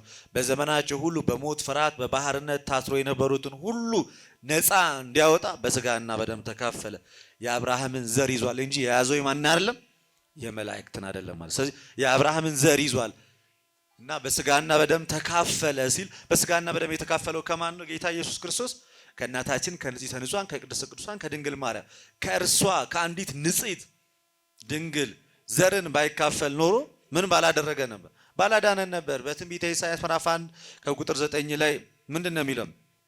የሰራዊት ጌታ እግዚአብሔር ዘርን ባያስቀርልን ኖሮ እንደ ሰዶም በሆንን እንደ ገሞራም በጠፋን ነበር የሚለውን ሲያብራራው የቤተ ክርስቲያናችን አንድምታ ትንቢተ ኢሳይያስ አንድምታ አራተኛ ማብራሪያው አንዲት ንጽሕት ድንግል የሆነችን ዘር ባያስቀርልንና በስጋ ባይወለድ ኖሮ ጠፍተን ምን ባልን ነበር? በቀረን ነበር ይልና በዚህ ምክንያት እመቤታችን የመዳናችን ምክንያት ናት። አዳኛችን ማን ነው? ክርስቶስ ኢየሱስ። በመስቀል ላይ ስጋው የተቆረሰው የመለኮት ነው። የሩቅ ብእሲ ስጋ አልተሰቀለም። የእመቤታችን ስጋ አይደለም የተሰቀለው፣ ከእመቤታችን የነሳውንና ከመለኮት ጋር ያዋሃደውን ነው። እሺ እኛ ምን በላው ምን ጠጣው የሩቅ ብእሲ ስጋ አይደለም፣ ከመለኮት ጋር የተዋሃደ ነፍስ የተለየው መለኮት የተዋሃደውን ስጋ ነው ምን በላው ምን ጠጣው። ለዛ ነው የሞተው በመስቀል ላይ ራሱን ቤዛ ያደረገው ከድንግል ማርያም የነሳውንና ከመለኮት ባህሪው ጋር ያዋሃደውን የአንዱን የስግው ቃል የክርስቶስ ኢየሱስን ቅዱስ ስጋውና ክቡር ደሙ ነው። ግን ይሄንን ስጋ የወሰደውና ከመለኮቱ ጋር ያዋሃደው ከእመቤታችን ከድንግል ማርያም። ለዚህም የዓለም የመዳናችን ምክንያት ናት የምንለው በዚህ ነው። በሔዋን ምክንያት የገነት ደጅ ተዘጋ፣ በድንግል ማርያም ምን አለ? ዳግመኛ ተከፈተ ተብሎ በውዳሴ ማርያም ሐሙስ ላይ የተጻፈው ይሄ ነው ሊቁ የተናገረው። ታላቁ የቤተ ክርስቲያን አባት ቅዱስ ኢራኒየስ ምናልባት ጊዜ ላትሰሙት ትችላላችሁ። ለሐዋርያት የቀረበ የቤተ ክርስቲያን አባት ነው። ኢራኒየስ ይባላል። በሃይማኖት አበው ላይ ሊቃውንት አባቶች ያውቁታል። 5 መጽሐፍቶች አሉት፣ የመናፍቃን ምላሽ ወይም መድፈነ መናፍቃን የሚባሉ እና በሶስተኛው መጽሐፉ ላይ ከቁጥር 22 ላይ እንደዚህ ይላል፣ ሔዋን ባለመታዘዟ ወደ ሰው ልጆች ምን አመጣች? ሞትን አመጣቻት። ድንግል በመታዘዟ ይኩነኒ በማለቷ ለሰው ልጆች ምንን አስገኘቻት? ሕይወትን አስገኘች። ሔዋን ያችን ዕፀ በለስ አድምታ ወደ ሰው ልጆች ሞትን አመጣች። ድንግል የመልአኩን ድምፅ ሰምታ ምንን ወለደቻል? ሕይወትን ወለደች። በሴት የመጣ ሞት በሴት ተወገደ። ሞት በማን በኩል የመጣ? በሴት በኩል አይደለም? አዎ። ሔዋን በገነት እያለች ምን ነበረች? ድንግል ወንድን ወይም ደግሞ ምንም ማታቅ ነበረች። ስለዚህ በድንግሊቱ ምን መጣ? በድንግሊቱ ሔዋን ሞት መጣ። በድንግል ማርያም ደግሞ ምን መጣ? ሕይወት መጣ። ሔዋን በጆሮዋ ሰምታ በዓይኖቿ አይታ ምንን አመጣች? ሞትን አመጣች። ድንግል የመልአኩን ብስራት በጆሮቿ ሰምታ ምን እንደ ንብ ያለ ሩካቤ እኮ የሚባለው እኮ ይሄ ነው አለ። በቅዳሴ ማርያም ላይ እመቤታችን እኮ የጸነሰችው በመስማት እኮ ነው አይደል? የመልአኩን ድምፅ አካላዊ ቃል በማህፀኗ ያደረው እኮ ቃሉን እኮ የተቀበለችው በጆሮዋ ነው አይደል? በመስማት እኮ ነው የተጸነሰው አይደል? ስለዚህ ሔዋን በመስማቷ የማንን ድምፅ? የሰይጣንን ድምፅ ሰምታ ምንን አመጣች? ሞትን አመጣች። ድንግል የመልአኩን ድምፅ ሰምታ ምንን ወለደች? ሕይወትን ወለደች። በድንግሊቱ ሞት መጣ። በድንግሊቱ ምን መጣ? ሕይወት መጣ። ስለዚህ በዚህም አንቺ አለ ይህ አባት የመዳናችን ምክንያት ነሽ። ሔዋን ለራሷም ለዓለሙም ሁሉ የመጥፋት ምክንያት ሆነቻል። ድንግል ለዓለም ሁሉ የመዳን ምክንያት ሆነች። በሔዋን ሞት ተወለደ፣ በድንግል ሕይወት ተወለደ። ወደ ሔዋን ሰይጣን መጣ፣ ወደ ድንግል መልአክ መጣ። ስለዚህ እያንዳንዱ ነገር እመቤታችን ለዚህ ነው ቤዛዊተ ዓለም የምንላት። በሔዋን የመጣብንን እያንዳንዱን ነገር የተካስነው በማን ነው? በእመቤታችን። ቤዛ ማለት ምን ማለት ነው? ምትክ እኮ ማለት ነው አይደል? እመቤታችንን ቤዛ ስንል እንደ ክርስቶስ ኢየሱስ በመስቀል ላይ ተሰቅላ ቤዛ ናት እያልናት አይደለም። ቤዛነቷ በምንድን ነው ማለት ነው? ምክንያተ ድኅን በመሆኗ ነው። ከዚህ በፊት እመቤታችን የዓለም ቤዛ አትባልም። ትባላለች በደንብ ለይቶ አጥርቶ ማየት ነው እንጂ ትባላለች። እንደ ክርስቶስ ኢየሱስ የዓለም ቤዛ አትባልም። ግን ምክንያተ ድኅን እንደመባሏ ግን የዓለም ቤዛ ትባላለች። እንኳን እርሷ ገንዘብ የዓለም ቤዛ ተብሏል፣ ሙሴ የዓለም ቤዛ ተብሏል። እመቤታችን ምን ያንሳታል? ትባላለች። ስትባል ግን ምክንያቱ ይሄ ነው። ምክንያቱም በሔዋን በኩል የመጣውን እያንዳንዱን ውድቀት የተካስነው በማን ነው? በእመቤታችን። በጆሮዋ ሰምታ ሔዋን ሞትን አመጣች። ድንግል በጆሮዋ ሰምታ ምን አመጣች? ልጅን ወለደችልን፣ ሕይወትን ሰጠችን። ይሄ ለኛ ካሳ ነው። እግዚአብሔር እኮ ክሶናል። በሴት ሞት መጣ፣ በሴት ሕይወት መጣ፣ በሴት ውድቀት መጣ። ከሴት በተወለደው ደግሞ ምን መጣ? ሕይወት መጣ። ስለዚህ እመቤታችን ድንግል ማርያም የመዳናችን ምክንያት ናት ስንል ዓለምን ለማዳን ሥላሴ አስቀድሞ የመረጧት ከመፈጠሯ ከመወለዷ በፊት በአምላክ ሕሊና ታስባ ትኖር የነበረች ንጽሕት ቅድስት እናታችን ማናት?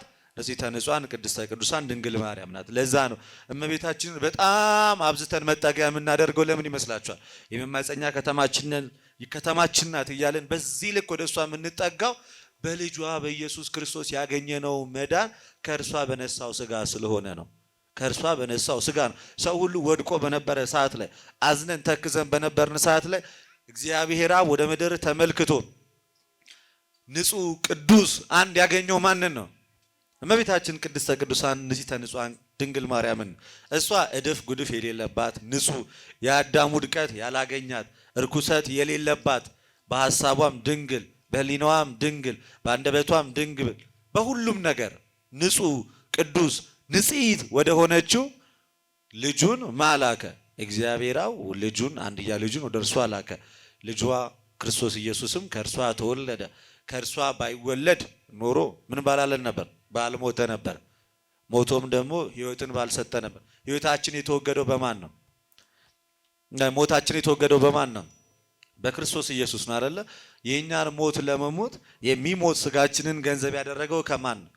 ከእመቤታችን ከንጽሕተ ንጹሐን ከቅድስተ ቅዱሳን ከድንግል ማርያም ነው። ለዛ ነው በዘመን መጨረሻ እግዚአብሔር ከሴት የተወለደ ከሕግም በታች የተወለደ ልጁን ላከ የተባለው። ለዛ ክርስቶስ በስጋ የተገለጠው ከማን ነው? በስጋ ከእመቤታችን ከንጽሕተ ንጹሐን ከቅድስተ ቅዱሳን ከድንግል ማርያም ነው። ይቆየን።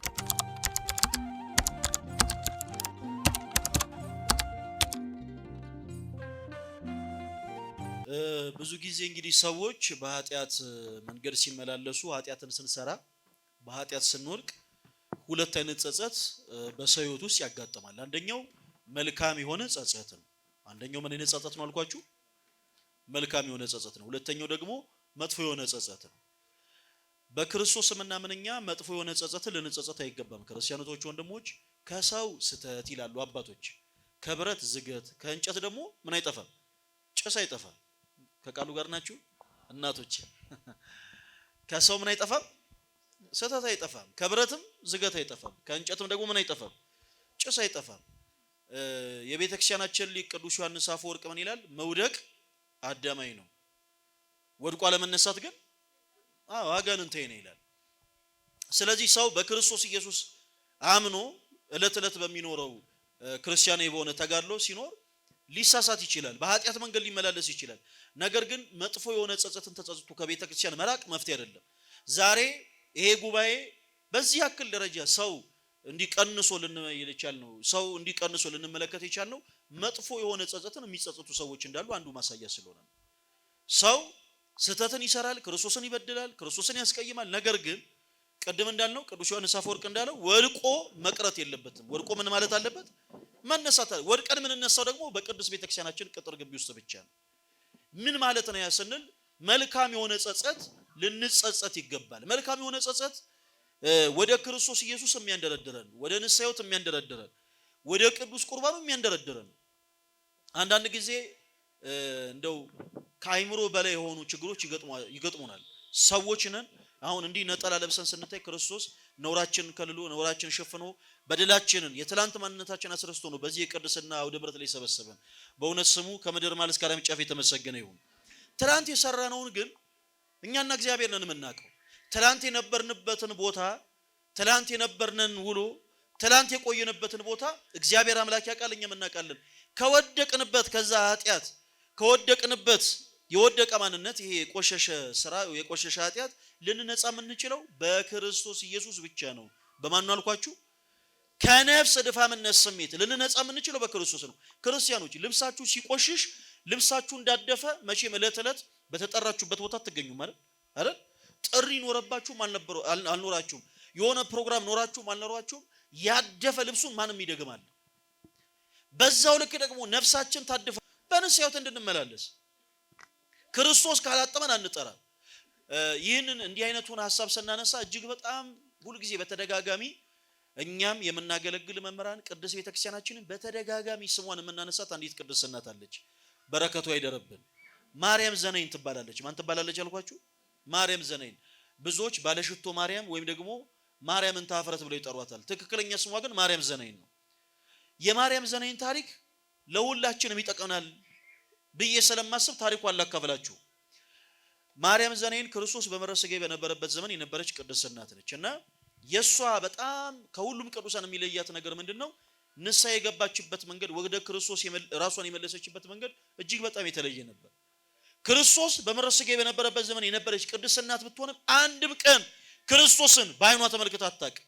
አንድም ቀን ክርስቶስ ያስተማራቸውን ትምህርቶች በጆሮዋ ሰምታ አድምጣ አታውቅም። ረጅም የህይወቷን ዘመን የኖረችው በመሴሰን ነው። ከቃሉ ጋር ናችሁ? ረጅም የህይወቷን ክፍል የኖረችው በመሴሰን ስጋዋን በመሸጥ ነው።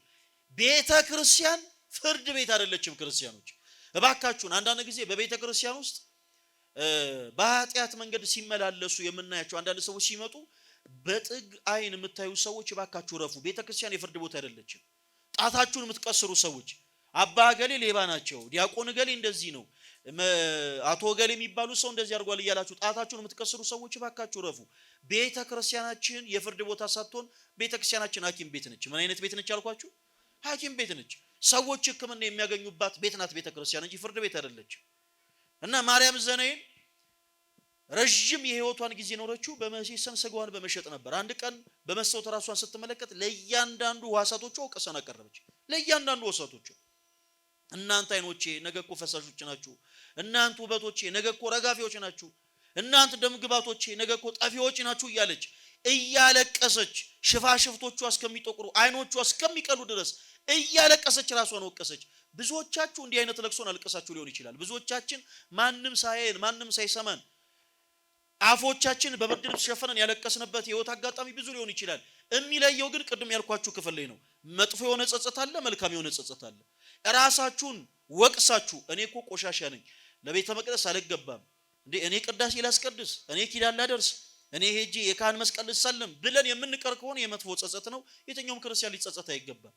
ክርስቲያን የሆነ ሰው መልካም የሆነ ጸጸትን ግን ሊጸጸት ይገባል። ማርያም ዘናይን ይህን መልካም የሆነ ጸጸት ተጸጸተች። ለእያንዳንዱ ዋሳቶቿ ወቀሳን አቀረበችና አንድ ነገር አሰበች።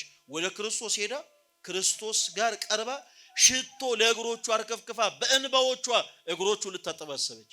እግዚአብሔር አምላክ እንዲህ አይነት የንስሐ ልብ ለሁላችን ይስጠን። እና ትልቁ ፈታኝ የሚሆነው ነገር ምንድነው መሰላችሁ ክርስቲያኖች? ሁልጊዜ ልንለወስ ስንል ወደ ክርስቶስ ልንቀርብ ስንል በዙሪያችን የሚጎቱ ሰዎች አሉ። በዙሪያችን በሱስ ሕይወት ውስጥ ያለ ወንድሜ ካለህበት የሱስ ሕይወት ወጥተህ ራስን ወደ ቤተ ክርስቲያን ልታቀርብ ስትል ሁልጊዜ ገመዶቻቸውን አጥብቀው ይዘው የሚጎቱቱ ዙሪያ ያሉ ሰዎች ናቸው። እህቴ አንቺም ልክ እንደዛው። ደሞ አንተ ከመጀመሩ ነው ነጠላ ለባሽ ሆንከው፣ ደሞ አንቺ ከመጀመሩ ነው አስቀዳሽ ሆንሹ፣ ደሞ እናንተ ከመጀመሩ ነው ሰንበት ተማሪ ሆናችሁት የሚሉ ሰዎች አሉ። ማርያም ዘኔን ይህን አሰባ ወደ አንድ ሽቶ ነጋዴ ዘንድ ቀረበች እና ያ ሽቶ ነጋዴ ማርያም ዘኔን የሚያውቃት በቀደመው ሕይወቷል። ተመልከቱ፣ አይኖቿ ጠቁረዋል፣ አይኖቿ ቀልቷል፣ ሽፋሽፍቶቿ ጠቁረዋል፣ እጅግ በጣም አልቅሳለች። ወደ ሽቶ ነጋዴው ዘንድ ቀርባ ሽቶ እንዲሰጣት ጠየቀችው። የዚህን ጊዜ ቀለደባት፣ ቀጸበባት። ማርያም ከምትወጃቸው ወንዶች መካከል አንዱ ሞቷል እንዴ? ምን ሆነሽ ነው ያለቀሽው አላት። እና የማርያም ዘኔን ምላሽ ግን እጅግ በጣም የሚደንቅ ነበር። አዎ እጅግ በጣም ከምወዳቸው አብልጬም ቦታ ከምሰጣቸው መካከል ዛሬ አንዱ ሞቷል፣ እርሱም ኃጢአቴ ነው፣ አሁን ልቀብረው እየሄድኩ ነው አለች። እርሱም ምን ነው አለች? አሁን ምን ልለው እየሄድኩ ነው አለች። ልቀብረው እየሄድኩ ነው አለች። ስለዚህ በነፍስ ድፋምነት ስሜት ሲሰማን ክርስቲያኖች ወንድሞች ኃጢአታችን ልንቀብረው ይገባል። ሰይጣንን ልናሳፍረው ይገባል። ሰይጣንን አሳፍሩት። ማንን አሳፍሩት አልኳችሁ? ማንን አሳፍሩት? ሰይጣንን የምናሳፍረው ትላንት ያሰራንን ነውር ለካህን ስንናዘዝ ነው። ከቃሉ ጋር ናችሁ? ሰይጣንን ማሳፈር አለብን። ሰይጣንን የምናሳፍረው ትላንት ያሰራንን ነውር፣ ትላንት ያስገባን የኃጢአትን ጉድጓድ እያሰብን እያስታወስን ለካህን የተናዘዝንለት ሰይጣንን እናሳፍረዋለን። ራሳችንን ከነፍስ ድፋምነት ስሜት ክርስቶስ አጥቦ እንዲያነጻን አሳልፈን እንሰጣለን። ስለዚህ ሰው ሁላችንም በቅድስና ሕይወቱ ስንኖር በዚህች የቤተ ክርስቲያን ተጋድሎ ዕለት ዕለት ስንኖር ቅድም እንዳልነው ሰው ሆኖ ማይሳሳት የለም። ልንሳሳት እንችላለን፣ ልንወርቅ እንችላለን፣ በነፍስ የድፋምነት ስሜት ሊሰማን እንችላለን። ምን ጊዜም ቢሆን ግን ከቤተ ክርስቲያን ራሳችን ልናረቅ አይገባም። ቤተ ክርስቲያን ለሁሉም መድኃኒት ቤት ነች። ፈውስ የሚያሰኘው ሰው በአጠቃላይ መምጣት አለበት። ለዚህም ነው እኮ ሊቃውንተ ቤተ ክርስቲያን ክርስቶስ የተሰቀለው ለጻድቃን አይደለም የሚሉት ለዛ ነው። ለምኖች ነው የተሰቀለው ክርስቶስ? አዎ ለኃጢአተኞቹ፣ ለኛ ነው የተሰቀለው። ስለዚህ መድኃኒት የሆነው ቅዱስ ሥጋውን መድኃኒት የሆነውን ክቡሩን ደም መቀበል የሚሹ የታመሙ ነፍሳት በአጠቃላይ ሊመጡባት ይገባል። ከዚህች ዕለት ጀምረን ሰይጣንን ልናሳፍረው ይገባል። ወስብሐት ለእግዚአብሔር። ይቆየን።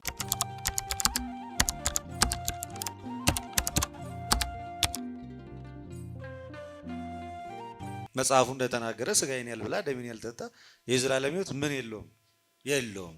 የሚበላ አለው፣ የማይበላ የለውም።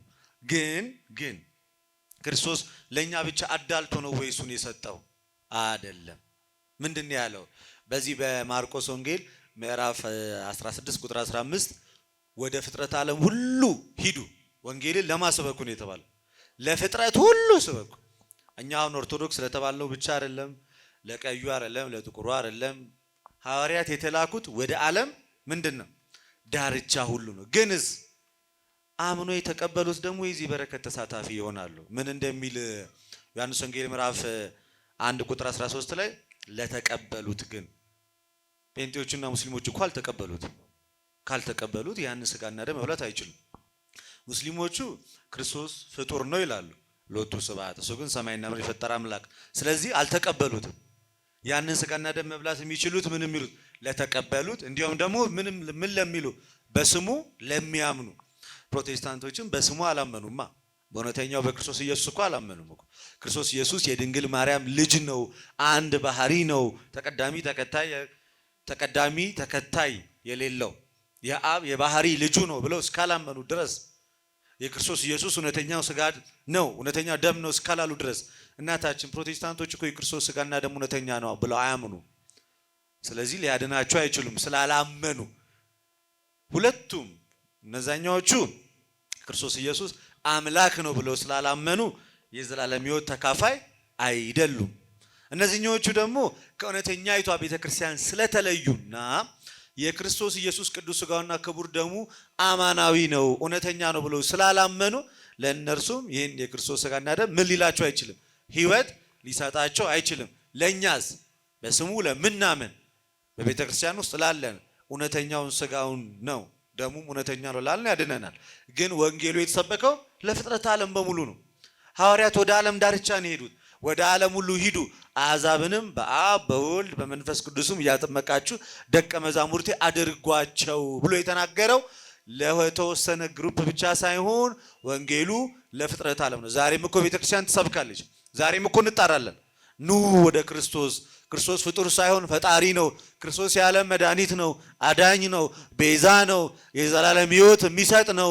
ኑ ወደ እውነተኛይቷ ቤተክርስቲያን እያልን እንጣራለን። ምን እንዲሉ? ይሄን እውነተኛውን ሥጋና ደም ተካፍለው የዘላለም ሕይወት እንዲያገኙ። እኛም እምቢ ብለን አይደለም፣ እነሱም እምቢ ብለው ነው እንጂ። የሁለተኛውን ትንሽ ነካ ላድርጋትና ወንድማችን ፈለገ ይመልሷል። በዚህ በዮሐንስ ወንጌል ምዕራፍ 2 ቁጥር 1 ላይ ደግሞ ምን አለ? በቃና ዘገሊላ ሰርግ ነበር፣ በዛም ደቀ መዛሙርቱ እናም የጌታ እናት በዚያ ነበረች።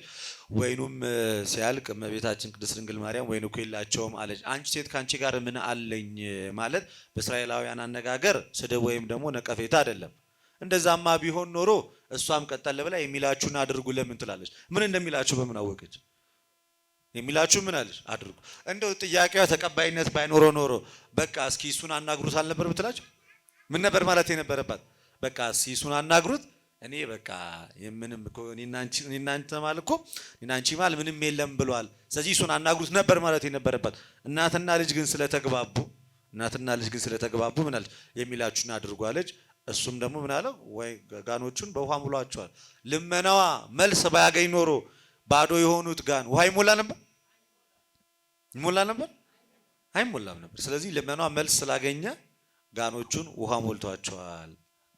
ሰፋ ያለው ማብራሪያ ደግሞ ወንድማችን ይሰጣቸው። ቃለ ሕይወት ያሰማልን። መምህራችን እጅግ በጣም ቃለ ሕይወት ያሰማልን። ዛሬ እናንተ ስላላችሁ ነው መምህራችን ያልኩት አይደል ወንድማችን? እናታችን በጣም ደስ የሚል ጥያቄን ያነሱት። በመጀመሪያ እርሶን ቃለ ሕይወት ያሰማልን ማለት እፈልጋለሁ። የመጀመሪያው ጥያቄ ያነሱት ቅድም መምህራችን አንስተውታል። በክርስቶስ ያላመኑ ሰዎች በቃ ባጭሩ ከክርስቶስ ጋር እድል ፈንታ የላቸውም ነው። ነገር ግን ክርስቶስ ለኛ ብቻ ነው የተሰቀለው? ለኛ ብቻ ነው ሥጋውን የቆረሰው? ለኛ ብቻ ነው ደሙን ያፈሰሰው? አይደለም። ግልጽ ነው አይደለም? አዎ፣ የተሰቀለው ዋጋ የከፈለው ለዓለም ሁሉ ነው፣ ለዓለም ሁሉ ነው። ነገር ግን በክርስቶስ ሳያምን በዚህች ቅድስት ቤተክርስቲያን ሀብተ ወልድናን ስመ ክርስቲያን ያላገኘ ሰው ከክርስቶስ ጋር እድል ፈንታ የለውም። ይህንን እኛ ነን ነው ያልነው? በፍጹም አይደለም። የዮሐንስ ወንጌል ምዕራፍ 15 ቅድም ስናነሳው ነበር። ቁጥር 6 ላይ ጌታችን ኢየሱስ ክርስቶስ ምን ይላል? በእኔ የማይኖር ቢሆን እንደ ቅርንጫፍ ወደ ውጭ ይጣላል፣ እነርሱም ይደርቃሉ፣ ሰብስበው ወደ እሳት ይጥሏቸዋል። እኛ አይደለንም ያልነው እናታችን። እና ክርስቶስ እንዳለው ያው ወደ እሳት ምን ይላሉ? ይጣላሉ። በክርስቶስ ያመነ ይድናል፣ ያላመነ ግን ምን ይላል? ይፈረድበታል። ስለዚህ ሰዎች ለመዳን በመጀመሪያ በክርስቶስ ማመን አለባቸው። ካመኑም በኋላ ሥጋውን እየበሉ ደሙን እየጠጡ መኖር ይጠበቅባቸዋል። ሌላ ሁለተኛ ያነሱት በቃና ዘገሊላ ሰርግ ቤት እንደው አንቺ ሴት ብሏታል ጌታችን ኢየሱስ ድንግል ማርያምን አንቺ ሴት ብሏታል። እና ይሄን ቃል አንስተው አንዳንድ ሰዎች አንዳንድ በፕሮቴስታንቱ ቤተ እምነት ውስጥ ያሉ ሰዎች እንደ ድንግል ማርያምን እኮ ኦልሬዲ ንቋታል እና እናንተ ለምንድን ነው የምታከብሯት ይላሉ የሚል ጥያቄን ያነሱት። ያው ከፕሮቴስታንት የሚጠበቅ ሐሳብ ነው። እንዲህ አይነት ነገሮች ከፕሮቴስታንቶች ምን ይላል አልኳችሁ? ይጠበቃል። ይሄ መጽሐፍ ቅዱስ የማይለውን ነገር በቃ መጽሐፍ ቅዱስ ብሏል የሚል ሐሳብ ሁሉ ጊዜ ከነሱ ይነሳል። የቄስ ሚስት ምን አለች አሉ? መስቀል አትሳለም። እየሰማችሁ ነው አባቶቼ? ይቅርታ፣ የቄስ ሚስት ምን አትልም አልኳችሁ? መስቀል አትሳለምምና ለምን አትሳለምም ሲሏት ምን አለች አሉ? ደግሞ ይፍቱኝ ስላቸው ቢፈቱኝ ሳለች። የሆነ ያልሆነን ነገር እንደሆነ አድርጎ የሚስል ሰው ነው ፕሮቴስታንት የሚባል ሰው። ያልሆነን ነገር እንደሆነ አድርጎ የሚስል ነው። እና ጌታችን ኢየሱስ ክርስቶስ አንቺ ሴት ያለው ከምን አንጻር ነው? በመጀመሪያ ደረጃ አንቺ ሴት የሚለውን ቃል ብቻ እንፍተው። ቅድም መምህራችን በደንብ በሰፊው ሲያነሳው ነበረ። ሴት የሚለውን ሐሳብ ስናነሳ እናታችን ሔዋን ቀድሞ በገነት ሳለች ድንግል ንጽሕት ቅድስት ሳለች ትጠራበት የነበረው ስም ምንድን ነው? ሴት ነው። ከቃሉ ጋር ናችሁ? ሴት ነው። ቀድሞ በገነት ከጥፋት በፊት ንጽሕት ቅድስት ድንግል እያለች እናታችን ሔዋን ሴት ነበር ተብላ የምትጠራው። ለዛም ነው ክርስቶስ ቅድመ ወሊድ፣ ጊዜ ወሊድ፣ ድህረ ወሊድ፣ ቅድመ ጸኒስ፣ ጊዜ ጸኒስ፣ ድህረ ጸኒስ ድንግል ማርያም ንጽሕት ቅድስት ድንግል ስለሆነች አንቺ ሴት ብሎ ይጠራት። ይሄ ዘዬ የሚባል ነገር አለ፣ ሁላችሁም ልታውቁት ይገባል። ዘዬ ማለት የቋንቋ ስርዓት፣ የቋንቋ ስልት ነው። አሁን በዘመኑ ቋንቋ እዚህ ላይ ያሉ ወጣት ወንድሞቻችን ልክ ስንገናኝ ሰላም ስንባባል ምን እንባባለን? አንቺ ጀለስ እንዴት ነው ሰላም ነሽ እንባባለን አይደል? ጀለስ የምን ቃል ነው? የእንግሊዝኛ ቃል ነው። ቀጥታ ትርጉሙን ስትፈቱት ምቀኛ፣ ሸረኛ ማለት ነው። ቅናተኛ ማለት ነው። አሁን መመራችን ለኔ ያው ጀለስ ናቸው። የአማርኛውን ያልኳቸው። አዎ ጀለስ ማለት በአማርኛውን ሰው የሚጠቀምበት ዘዬ ምን ማለት ነው? ሰው የሚጠቀምበት ዘዬ አሁን ወዳጅነትን ለማጠየቅ ነው።